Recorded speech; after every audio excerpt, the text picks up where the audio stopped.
Eu quero consultar com o pastor Jefferson se tem tempo para a gente abrir para as questões. Tá. Então, o reverendo Jefferson me disse que a gente teria esse espaço aqui aberto para responder perguntas. Então, a gente vai tentar responder algumas perguntas.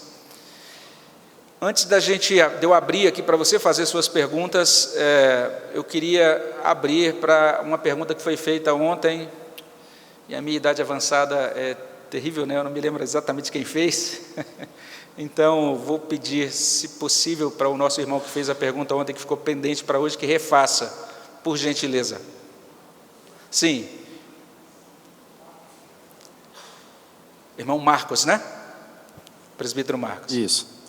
Pastor, ontem eu perguntei para o senhor, assim, para o nosso contexto, para a gente confortar o nosso irmão numa situação dessa, é mais tranquilo, porque o nosso irmão, ele entende sobre a soberania de Deus, ele entende que Deus está no controle de tudo e que Ele provê isso, e que vai prover o conforto também. Mas como abordar isso para um ímpio, que tem essa visão estereotipada e do senso comum de que Deus provém somente o bem, ou então eu sou uma pessoa boa, não mereço sofrer? Como é que a gente aborda, como é que a gente explica essas tragédias que assolam essa pessoa que não tem esse contato com o Senhor? Ok. De certo modo, a igreja evangélica tem tentado dar uma explicação para isso, né? Com algumas teologias. A gente vê aí uma muito popular, que é a chamada teologia da prosperidade, e a gente tem uma teologia que ganhou muito espaço nos Estados Unidos e que aqui tentou, de certa maneira, encontrar espaço, mas acabou não prosperando muito, que é o chamado teísmo aberto, né? Mas essas são respostas, são tentativas de respostas que não ajudam de fato, né? Porque alguns têm tentado, às vezes, quando tentam explicar por que existe o mal, por que existe o sofrimento, e tentam falar isso para não crentes, eles tentam, de certa maneira, retirar Deus, né, da agência do sofrimento. Eles dizem assim: olha, Deus é um Deus realmente muito bom, e Ele não quer que você sofra, e o sofrimento existe aí por causa ou dos poderes satânicos ou malignos, né, dessa esfera espiritual, ou existe por causa dos erros cometidos pelo homem, etc. Essa abordagem, ela é bastante popular, mas ela realmente não é muito segura, ela não tem uma base bíblica, uma âncora bíblica adequada, né?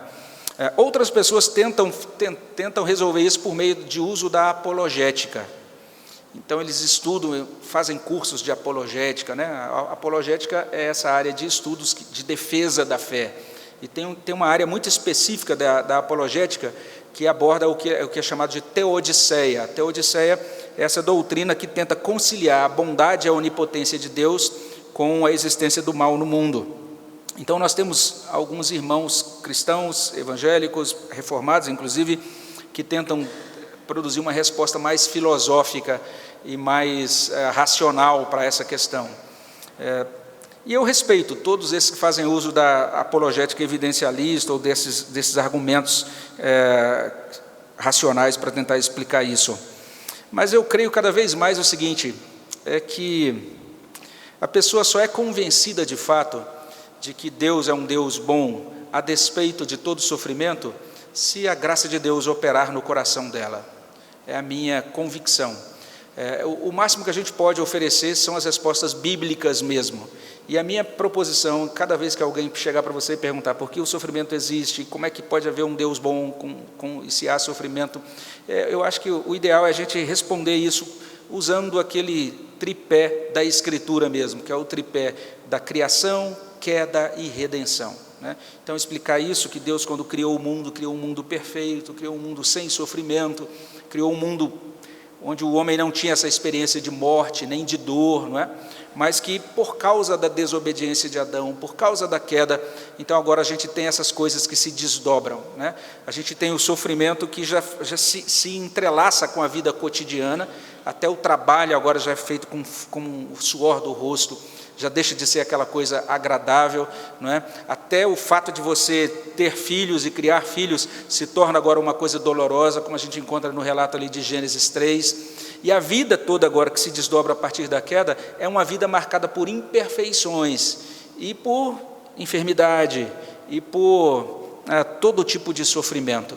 Esse evento da queda foi um evento tão profundo que não marcou apenas o ser humano, mas marcou toda a natureza, toda a esfera da criação. Paulo fala sobre isso em Romanos 8, então a gente tem ali a palavra do apóstolo de que a criação agora está, de certa maneira, afetada por causa da queda, e a própria criação aguarda aquele dia da revelação dos filhos de Deus, da redenção de todas as coisas, o dia da consumação. Então nós vivemos hoje em um mundo imperfeito, um mundo marcado por decadência, e exatamente por isso que nascem crianças defeituosas, exatamente por isso que pessoas demonstram uma natureza, uma propensão, uma inclinação realmente praticamente quase que toda dominada pelo mal, né? Spurgeon já dizia isso, né? Ele dizia, olha, se existisse realmente teoria de evolução, o resultado final da evolução do homem sem Deus seria um demônio, né? Então o homem deixado para seguir livremente o curso das suas inclinações pecaminosas, ele se torna cada vez pior.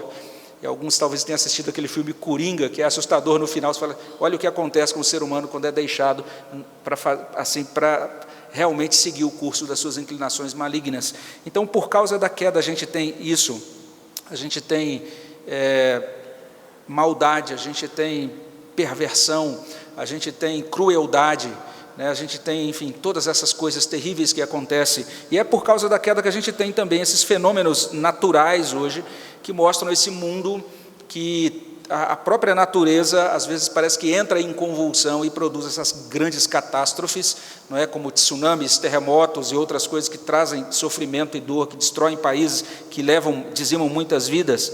Tudo isso existe por causa da queda.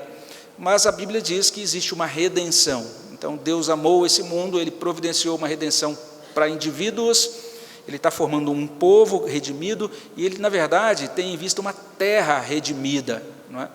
E eu creio que se a gente tenta explicar Deus para uma pessoa não crente, normalmente a gente vai ter, dependendo da pessoa com quem a gente conversa, essa pessoa talvez vai mencionar ali Deus no Antigo Testamento, e configurado assim como um Deus violento, aquele Deus extremamente duro, e a gente pode ajudar essa pessoa a compreender que Deus é o mesmo, né, no Antigo e no Novo Testamento, mas que de uma maneira muito maravilhosa Ele se revelou em Cristo, e em Cristo a gente vê esse coração compassivo de Deus, e em Cristo a gente tem também uma solução para todo esse sofrimento e para todo esse mal do mundo. Mas eu confesso que depois da gente explicar tudo isso, é o Espírito Santo que realmente tem que agir no coração dessa pessoa para convencê-la, porque é só Ele realmente que abre os olhos do coração, né, que tira essa venda do coração, para que o homem possa ver a glória de Deus na face de Cristo, né? Basicamente, a argumentação que a gente apresenta é essa, uma argumentação que não é filosófica.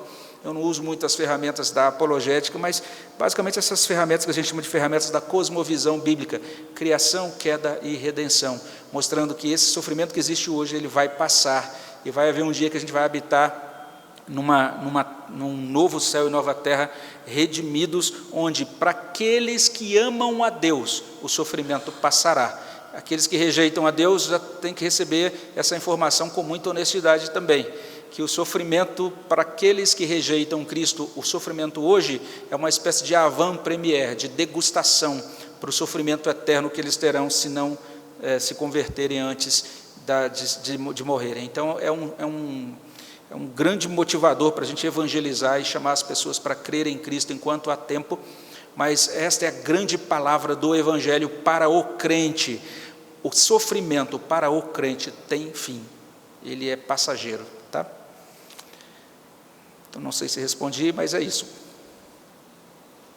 Vamos ver se alguém vai fazer uma pergunta, aquela pergunta. Alguém mais tem alguma pergunta? Sim, meu irmão.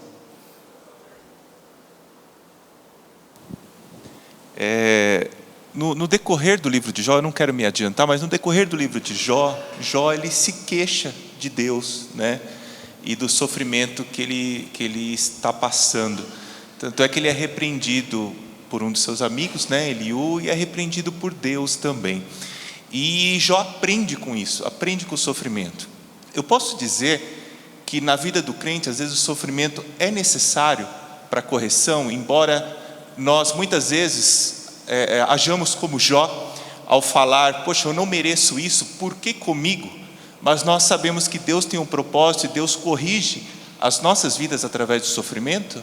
Sim, podemos dizer isso. Esse é um dos ensinos do livro de Jó. O que está sendo dito sobre Jó é fato. Ele é temente a Deus, ele é uma pessoa que se desvia do mal, ele é uma pessoa que de fato caminha com Deus, com sinceridade, com integridade. Mas quando chega lá no final do livro, o próprio Jó vai dizer assim: eu te conhecia só de ouvir, agora os meus olhos te veem. Isso significa que o Jó, depois do sofrimento, é outro. A experiência que ele teve o conduz a um momento diferente, a uma situação, a um estado, vamos dizer assim, em que ele pode considerar a sua relação com Deus aperfeiçoada. Ele foi aprimorado, foi santificado com o sofrimento. E isso ele experimenta no final. E exatamente é isso que vai mostrar a parte central do livro, ele levantando questionamentos, os amigos interagindo com ele, tentando explicar, ou às vezes até fazendo contraposição aos argumentos dele. No final do livro, Deus vai deixar bastante claro que Deus realmente ama Jó de uma maneira maravilhosa, e Jó, inclusive, depois tem que oferecer sacrifícios para que Deus perdoe as coisas que foram ditas pelos amigos, não é? Mas Jó, no final do livro, ele é diferente, ele é um Jó amadurecido, um Jó aperfeiçoado na fé. E o sofrimento, de fato, ele produz isso na vida do cristão. Às vezes é na experiência do sofrimento, porque uma coisa, é aquilo que eu falei no início, uma coisa é a gente proferir verdades doutrinárias, outra coisa é você viver uma experiência que te coloque de frente com aquela doutrina, não é? Então, uma coisa é você dizer assim, eu dependo de Deus. A outra coisa é você estar numa UTI, entendendo o seguinte, eu dependo de Deus.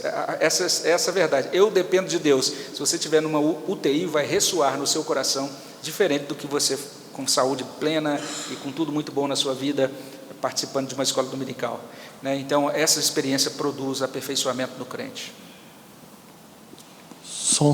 Reverendo, aqui do lado Sim. de cá. Sim. O apóstolo Paulo não sofreu tanto quanto Jó, mas ele, em determinado momento, ele diz que a leve e momentânea tribulação que ele passou, né, que foram chicotadas, aquilo tudo lá que nós conhecemos, produzirá eterno peso de glória. Sim.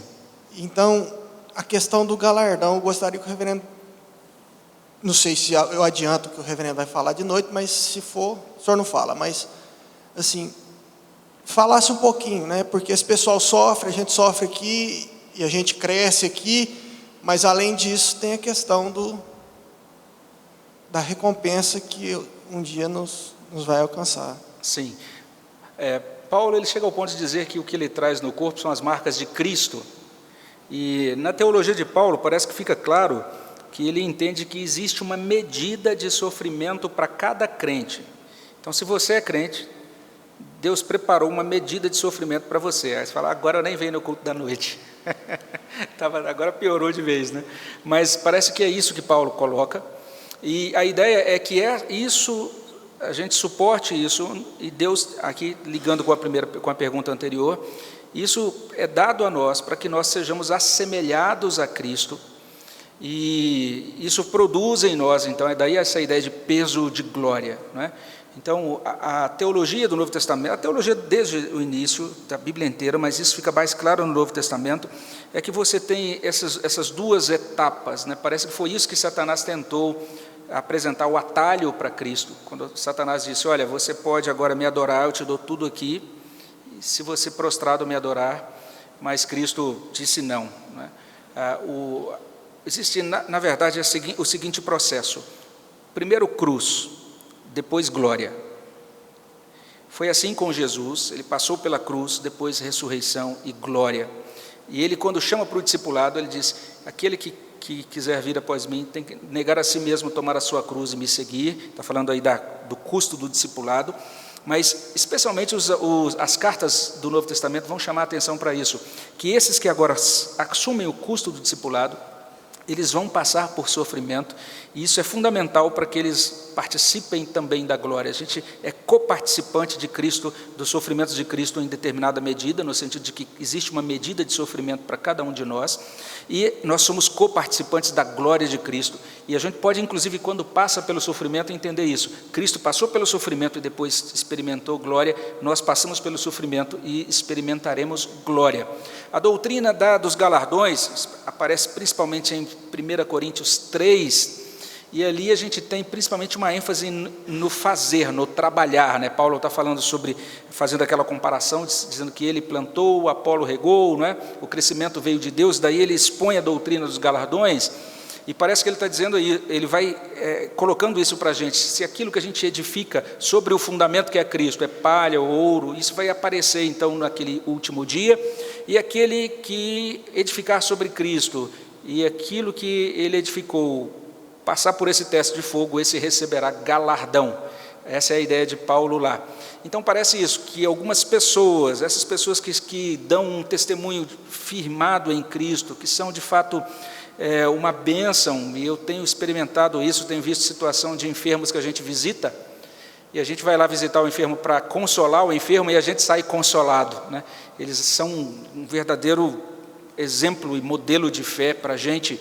E eu vejo, essa é uma pessoa que aqui no leito de enfermidade, ela está abençoando tanto a igreja e está mostrando Cristo para tantas pessoas, e aí de fato essas pessoas estão produzindo algo que vai ter peso na glória, né?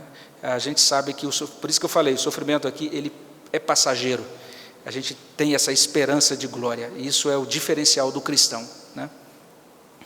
Próxima pergunta. Aqui, reverendo. Quando a gente vê a história de Davi, pelo andar que a gente lê, parece que Davi iria ter uma vida perfeita com Deus e etc. Só que quando ele cai em tentação e arma aquilo tudo, a vida dele cai em desgraça, né? Acontecem todas aquelas coisas.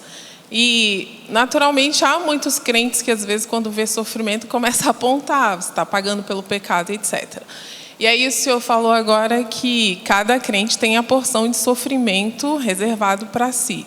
Então, assim, não que eu queira diferenciar, e nem vou apontar ninguém, mas, assim, existe, assim, base bíblica para você dizer, ou você mesmo, quando você está se analisando, né? Senhor, o senhor esse sofrimento é pela punição por aquilo que eu devia ter feito e não fiz, ou isso é mesmo... já estava reservado para eu sofrer isso, esse paralelo entre esses dois tipos de sofrimento, entendeu? E uma segunda pergunta seria se seria o correto ao cristão orar para não ser provado, né? Assim, de repente, por exemplo, você tem filho, às vezes você vê coisas tão ruins, você tem tanto medo no seu coração que você fica com medo, você sabe que Deus te enxerga e você sabe que aquilo é um medo muito grande do seu coração, se seria pecado você orar ao Senhor para não ser provado, por medo de não ter forças de não aguentar aquela provação, ainda sendo Cristo a nossa grande força, né? Tá. Acerca da primeira pergunta, eu vou falar um pouquinho no sermão da noite, mas já só para mostrar, só para adiantar. Existem sofrimentos que são ocasionados por pecados que a gente comete. Então a gente tem uma situação clássica disso em João 5, aquele homem que é curado ali, depois que Jesus o cura, Jesus se encontra com ele e diz: olha, veja que você não, tome cuidado para não pecar mais, você já foi curado, mas tome cuidado para não pecar mais. A gente não sabe exatamente o que ele fez, mas fica claro que a enfermidade que ele tinha decorria de algum comportamento, de algum pecado dele. E quando a gente pensa em pecado, isso é bem interessante. A gente, às vezes, a marcha passa batida, assim, a gente não liga para algumas coisas da nossa própria doutrina, né? Se você der uma lida depois no nosso Catecismo Maior, ou no Breve Catecismo, sobre o mandamento não matarás, você vai levar um susto ali, né? Porque lá nos nossos símbolos de fé, a gente vai ler o seguinte: toda vez que a gente não cuida bem do nosso corpo, a gente está infringindo não matarás, né? Então, se você, por exemplo, não descansa adequadamente, não se alimenta adequadamente, não faz exercícios adequadamente, e aí você pode ter uma doença decorrente, consequência desses hábitos que você tem, e aí você vai, isso é consequência dessa sua má gestão, vamos dizer assim, do seu corpo ou da sua saúde, não é? Então isso pode acontecer. Às vezes o sofrimento vem como consequência, às vezes como uma disciplina de Deus, ou às vezes uma consequência simplesmente natural, orgânica, decorrente de algo errado que a gente fez. Uma outra coisa existem esses sofrimentos que não têm uma causa específica, a não ser Deus decidindo ou desejando manifestar a glória dele na vida do seu servo. É o que está acontecendo aqui no caso de Jó, acontece também lá em João 9, quando tem aquele cego de nascença e os discípulos perguntam: Senhor, quem é que pecou? Foi ele ou foi os seus pais? Jesus diz: nem ele nem os seus pais pecaram, essa cegueira dele é para que se manifeste nele as obras de Deus.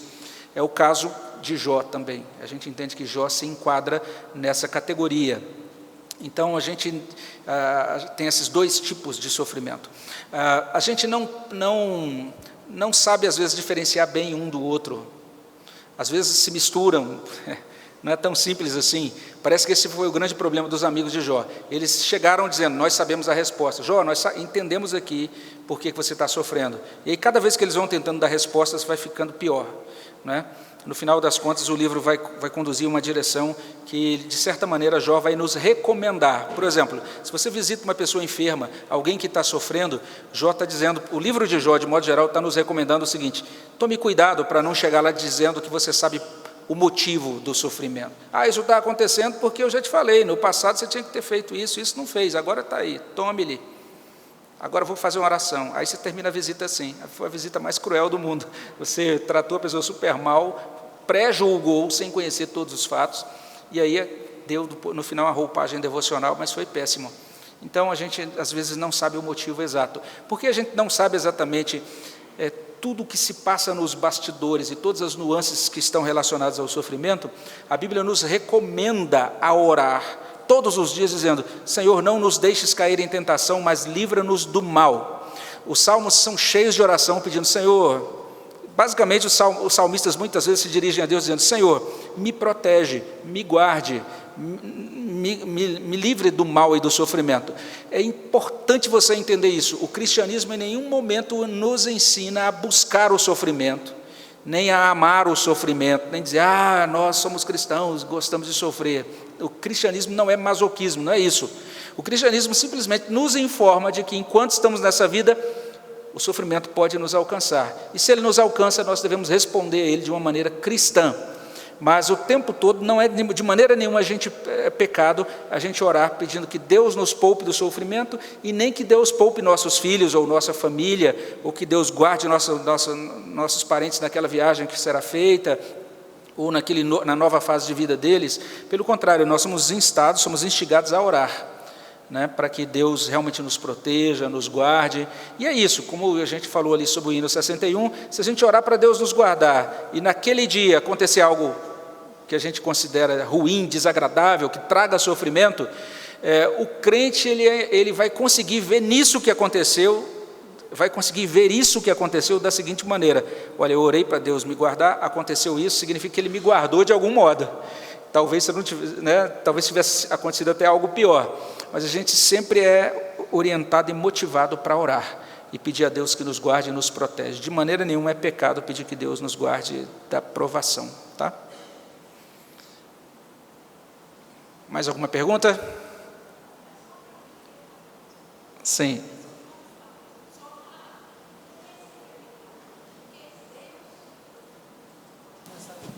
Tá. Não, só para falar sobre as doenças e enfermidades. Se é que Deus permite as enfermidades, porque na verdade eu às vezes penso assim que não. Quer dizer, Ele permite, mas Ele não coloca enfermidade em ninguém. Eu acho assim, porque 1 Pedro 2,24 fala: Ele já levou nossas dores e nossas enfermidades na cruz do Calvário, então nós não temos que sofrer. Então eu pergunto, porque Deus, eu acho que Deus não coloca enfermidade em ninguém.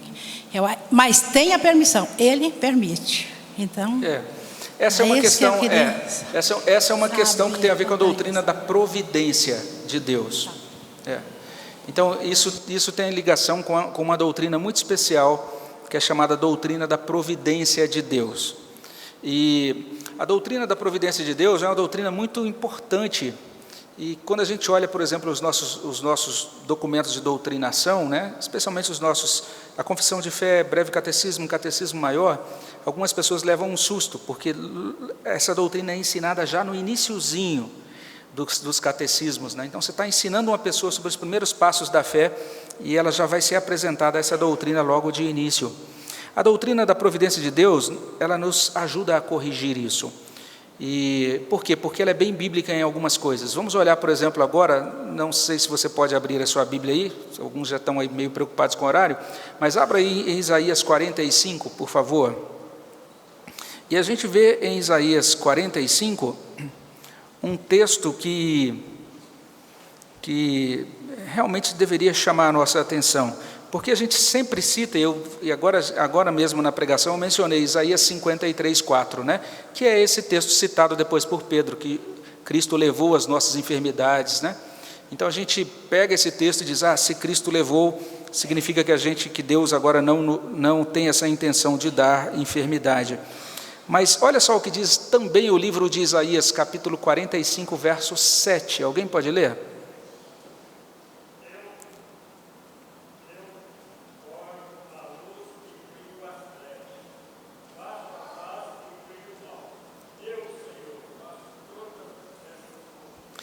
Isaías 45, 7 choca. Ele diz assim, isso é Deus falando, eu formo a luz e crio as trevas, faço a paz e crio o mal. Eu, o Senhor, faço todas estas coisas. A palavra que é traduzida por mal aí é uma palavra muito importante na teologia do Antigo Testamento. Essa palavra, ela significa exatamente o sofrimento, o infortúnio, a tribulação. É isso. Se doença é tribulação, então Deus pode enviar doença. Na verdade, a gente percebe ali, por exemplo, uma história interessante no Novo Testamento, em que Herodes, em determinado momento, se encheu de prepotência e Deus mandou uma doença para Herodes que o matou na hora. E hoje à noite a gente vai ver isso. Jó se vê coberto de chagas. E depois que ele olha para o corpo dele todo doente, ele vai dizer assim para a mulher dele, mulher, Deus não nos haveria, que Deus sempre nos mandou o bem, não nos haveria de mandar também o mal? Ele está falando sobre a doença que ele recebeu. Então a Bíblia vai nos mostrar isso, que quando Deus permite, é porque Ele decretou.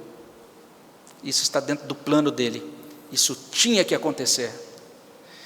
A permissão de Deus ainda está encaixada na sua soberania. Entendamos isso, quando Deus permite uma coisa, não significa que Ele está permitindo assim, puxa, eu não queria que isso fosse assim, mas não. Ele está permitindo porque aquilo vai se encaixar no seu propósito soberano. Deus estabeleceu uma coisa maravilhosa para a gente, sabe o que é? É que nós vamos morar com Ele na glória, não é? Não se turbe o vosso coração, credes em Deus, crede também em mim, na casa do meu Pai há muitas moradas, se assim não fosse, eu vou-lhe teria dito. Mas para morarmos na glória, nós teremos de morrer. E para morrer, provavelmente, Deus vai ter que estabelecer um meio para a gente passar por essa transição, né? E para alguns dos seus filhos, o meio estabelecido dentro do plano de Deus para a vida daquela pessoa é uma doença. Então, é por isso que eu recomendo aquele livro chamado Sofrimento e Soberania de Deus, especialmente o último capítulo escrito por John Piper, intitulado Não Desperdice o Seu Câncer. Ele foi diagnosticado de câncer e diz, olha aí, Deus está dizendo que está na hora de eu ir para a glória. Ele entende que Deus é que está produzindo aquilo na vida dele. A gente fala, isso é uma coisa de doido. Não é de doido, é de crente. né? O crente, ele enxerga em todas as coisas, ele entende que todas as coisas, inclusive aquele diagnóstico ruim, cooperam para o bem daqueles que amam a Deus e que são chamados segundo o seu propósito. Não é que o crente procura o sofrimento, mas quando ele chega, ele diz: bendito seja o nome do Senhor. Essa é a posição. Mais alguma pergunta? De repente alguém vai perguntar: a que horas é o almoço? Alguma coisa assim. Eu queria... Aqui do lado. Pastor. Sim. Eu queria só perguntar, que é o seguinte: meu tio aqui na frente falou sobre o galardão, e o senhor, durante o culto, você falou que Deus decide cada dia nosso, antes do dia ocorrer e tudo. Mas então quer dizer que Deus decide quem vai ganhar mais no galardão, se foi Ele que decidiu o que cada um vai fazer? Eu não tenho dúvidas disso. Eu acho que eu não sei se eu posso até tentar a partir daí finalizar, pastor Jefferson. E eu preciso que o senhor me ajude, viu, pastor Jefferson? Quando chegar o tempo, você fala: para, né, por favor, para eu não extrapolar. Mas uma das coisas que eu acho mais impressionantes nesse primeiro capítulo de Jó é o modo como Jó entrelaça isso que a gente chama de soberania de Deus e responsabilidade humana, ou responsabilidade dos agentes, vamos dizer assim.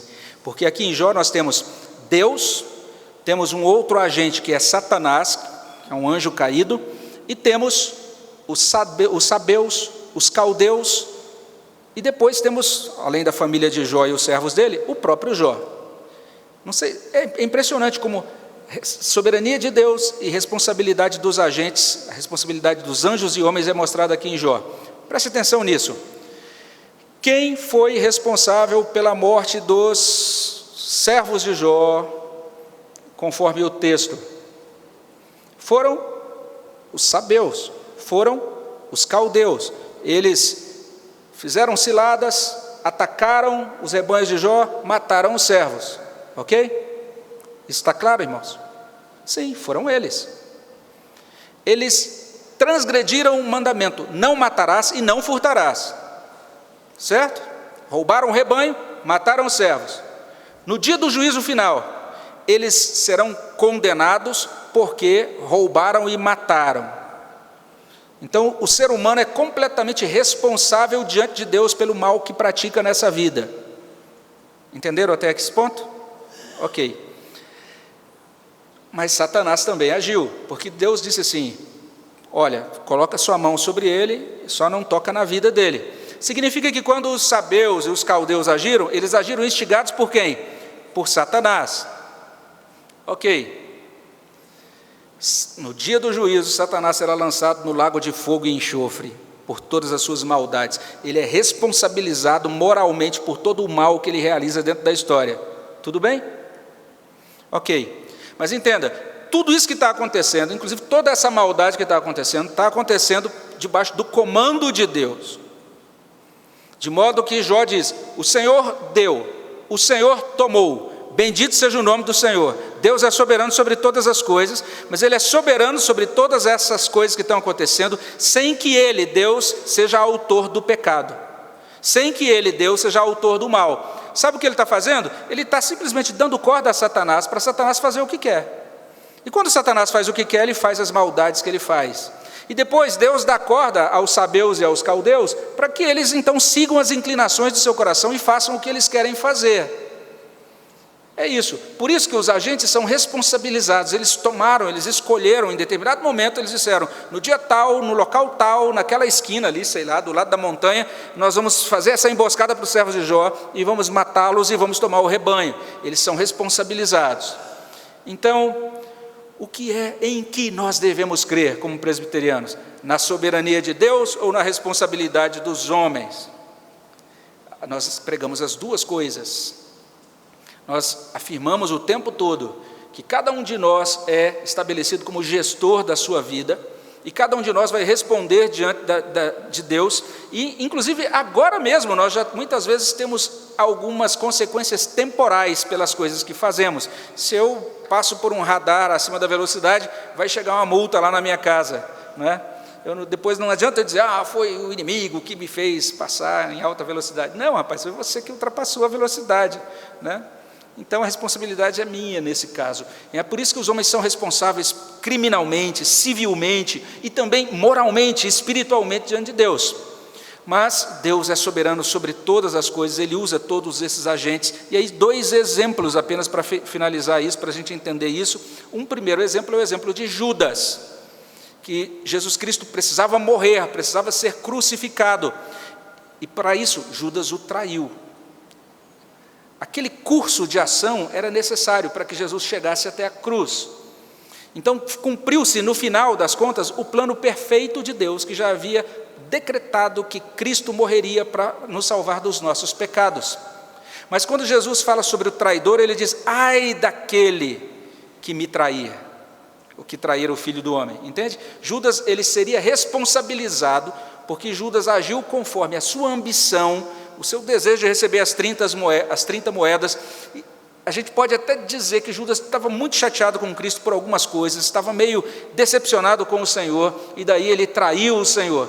Judas é responsável diante de Deus no dia do juízo por trair o Senhor, mas ao fazer aquilo, cumpriu-se o propósito do Senhor. Último exemplo, lá no livro de Atos, o sermão de Pedro no Pentecostes. Pedro vai dizer basicamente isso no sermão dele. Ele vai dizer: olha, esse Jesus que andou por aqui, fazendo todos esses sinais, fazendo todas essas maravilhas, vocês o crucificaram, vocês o mataram. O que Pedro está dizendo? Vocês são responsáveis diante de Deus pelo mal que fizeram. E daí é o momento em que muitos deles se convertem e tudo mais. Mas quando Pedro diz isso, ele diz: vocês o mataram segundo o propósito que Deus havia firmado, Deus havia fixado. Então, a grande beleza da doutrina bíblica é que não importam as maldades que sejam feitas neste mundo e nessa terra, existe um Deus que governa, e vai haver um dia em que toda a maldade será julgada, e todos os maus serão julgados, e a terra vai ser purificada. Responsabilidade humana e soberania de Deus ao mesmo tempo. Tudo isso é mostrado aí nesse início do livro de Jó. Então, se você pergunta, quem é responsável por todas as calamidades? Você vai dizer: os sabeus, os caldeus, Satanás, e Deus é soberano sobre tudo isso. É assim que é maravilhoso isso que é mostrado no primeiro capítulo de Jó.